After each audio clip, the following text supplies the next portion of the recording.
الشیطان الرجیم بسم اللہ الرحمن الرحیم وَإِذْ نَجَّيْنَاكُمْ مِنْ آلِ فِرْعَوْنَ يَسُومُونَكُمْ سُوءَ الْعَذَابِ يُذَبِّحُونَ أَبْنَاءَكُمْ وَيَسْتَحْيُونَ نِسَاءَكُمْ وَفِي ذَلِكُمْ بَلَاءٌ مِّن رَّبِّكُمْ عَظِيمٌ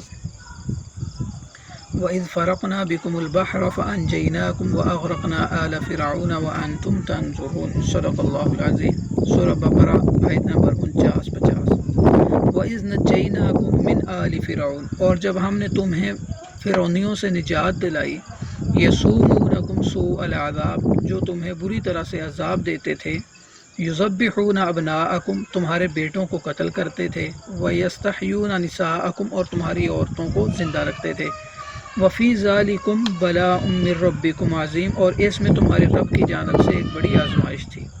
وَإِذْ فَرَقْنَا بِكُمُ الْبَحْرَ، اور جب ہم نے پانی کو جدا کر دیا، فَأَنْجَيْنَاكُمْ، پس نجات دی ہم نے تم کو، وَأَغْرَقْنَا آلَ فِرْعَوْنَ، اور آل فرعون کو ہم نے غرق کر دیا، وَأَنْتُمْ تَنظُرُونَ، اس حال میں کہ تم دیکھ رہے تھے۔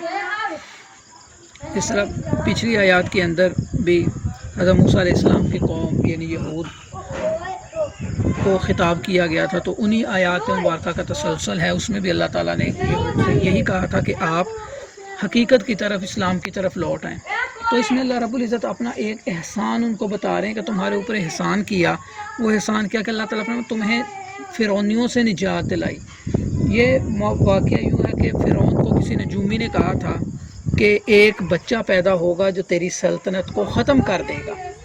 تو فرعون پریشان ہوا کہ اب کیا کرنا چاہیے، تو اس کو مشورہ دیا گیا کہ آپ اس بچے، جو بھی بچہ پیدا ہو، لڑکا ہو، اس کو قتل کر دو، اور جو لڑکیاں ہوں ان کو زندہ رکھو۔ تو اس نے یہی کیا، لڑکوں کو ذبح کرنا شروع کر دیا، قتل کرنا شروع کر دیا، شہید کرنا شروع کر دیا۔ یہ تسلسل چلتا رہا۔ اب یہاں دیکھا جائے کہ اس نے یہ بات تو مان لی نجومیوں کی، کیا پیدا ہوگا اور وہ تیری سلطنت کو ختم کرے گا۔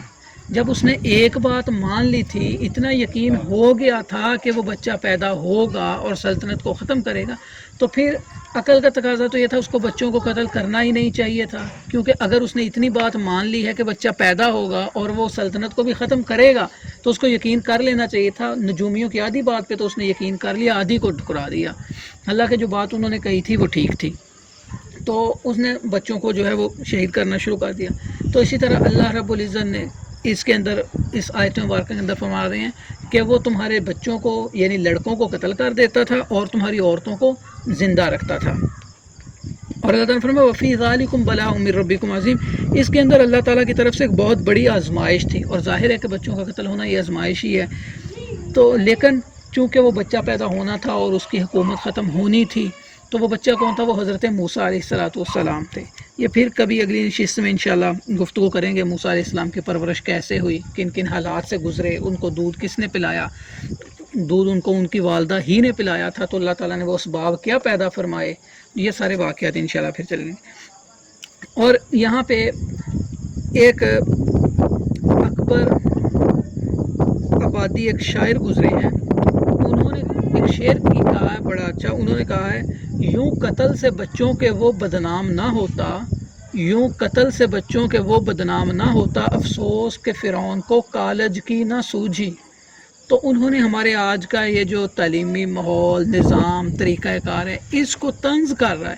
اس نے کہا فرعون نے ایسے بیوقوفی کے بچوں کو قتل کر کے بدنام ہوتا رہا، وہ ایک کالج بنا دیتا اور کہتا کہ وہ بھی بچے سب بچوں کو پڑھائیں گے، اور اپنی مرضی کے مطابق ان کی تربیت کرتا، ان کی ذہن سازی کرتا، تو بچوں کی بدنامی سے بھی بچ جاتا اور اپنا کام بھی کر جاتا۔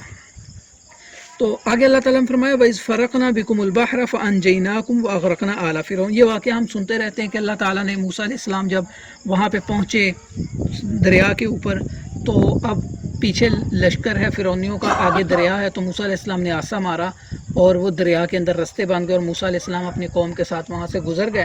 اور جب فرعونی گزرنے لگے، وہ درمیان میں پہنچے، تو اللہ کے حکم سے دریا دوبارہ آپس میں مل گئے اور وہ فرعونی جو ہے وہ غرق ہو گئے۔ تو یہاں پہ بھی ایک بات کہی جاتی ہے، کہتے ہیں کہ منزل تک جو ہے وہ راستے نہیں پہنچاتے، ایک وہی رستہ ہے جس کو استعمال کرتے ہوئے موسیٰ علیہ السلام منزل پہ پہنچ گئے، وہی رستہ ہے جس کو استعمال کرتے ہوئے فرعون اپنے پورے لشکر سمیت غرق ہو گئے، کچھ بھی نہ بچا اس کا۔ تو رستے جو ہیں وہ منزل تک نہیں پہنچاتے، منزل تک پہنچانے والے راہبر ہوتے ہیں۔ اگر راہبر صحیح ہوگا تو رستہ جیسا کیسا بھی ہو قوم جو ہے وہ منزل تک پہنچ جائے گی۔ اگر راہبر اچھا نہ ہو تو قوم جتنی بھی اچھی ہو، رستہ جتنا بھی اچھا ہو، راہبر اچھا نہ ہو تو وہ قوم سرے نہیں لگے گی، وہ قوم جو ہے وہ منزل پر نہیں پہنچے گی۔ اسی طرح اس حوالے سے کا ایک محاورہ میرے ذہن میں آ رہا ہے، اس نے کہا تھا اگر 100 کتوں کا لشکر ہو، سربراہ ایک شیر کو بنا دیا جائے تو کہتے ہیں کہ وہ جو سربراہ ہے وہ کتوں کو بھی شیروں کی طرح لڑا دے گا اور وہ فتح پائے گا۔ اور اگر 100 شیروں کا لشکر ہو اور ان کا سربراہ کتے کو بنا دیا جائے تو وہ 100 شیروں کو بھی کتے کی موت مروا دے گا۔ تو مطلب یہی ہے کہ منزل تک جو ہے وہ راستے نہیں پہنچاتے، منزل تک پہنچانے والے رہنما ہوتے ہیں۔ تو دعا ہے کہ اللہ رب العزت ہمیں بھی، نبی کریم صلی اللہ علیہ وسلم سے بڑا کوئی رہنما نہیں ہو سکتا، تو نبی صلی اللہ علیہ وسلم کی تعلیمات کو اپنانے کی توفیق عطا فرمائے۔ وآخر دعوانا ان الحمد للہ رب العالمین۔